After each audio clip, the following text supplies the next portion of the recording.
মা কি বল? আমরা এখন গঙ্গা স্নানে যাবো না? সবাই ওই আশেপাশে সবাই গঙ্গা স্নানে যাচ্ছে। গঙ্গা স্নান করলে কি হবে? আরে ওরা বলছে কি যে যদি গঙ্গা স্নান করে তো তাহলে নাকি শরীরে কোনো পাপ থাকে না, তাহলে সমস্ত পাপ নাকি মানে ধুয়ে যায় গঙ্গা। তাই নাকি? হ্যাঁ। দাঁড়া দাঁড়া দাঁড়া, তোর পা ভালো করে আমি দিয়ে দিচ্ছি। দাঁড়া, পা ভালো করে দিয়ে এ বাবা, পা সব ঝেড়ে দিচ্ছে। আমরা একটু ঘুরতে যাই, অনেকদিন আছে তোমাকে নিয়ে ঘুরতে যাই না, একটু ঘুরে আসি। আমাকে ঘুরাইতেই নিয়ে যাও শুধু। আমাকে কিছু দাও বলো। দেখো তোমাকে নিয়ে কোথাও যদি বেরোয় তুমি শুধু বায়নাই করছো, এই দাও সেই দাও ওই দাও। তুমি তো পুজোর সময় বললা তোমাকে আমি সুন্দর শাড়ি দেবো বেনারসি, এই বিবাহ বার্ষিকীতে বললা হার দেবো, ওই দাও, কিছু দাও না তো। যাবো আরে আমার যেরকম সামর্থ্য থাকবে তোমার তো সেইভাবে আমি দেবো। যা থাকবো না তোমার সাথে, আমি চললাম, অন্য বেড়ার সাথে চলে যাবো। ও কি বিয়ে করলাম, কি আমার ভাগ্য।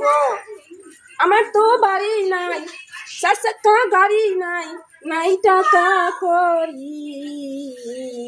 আমার শখের নারী চইলা গেছে চারতলা বাড়ি, আমার শখের নারী বাস করে ওই চারতলা বাড়ি।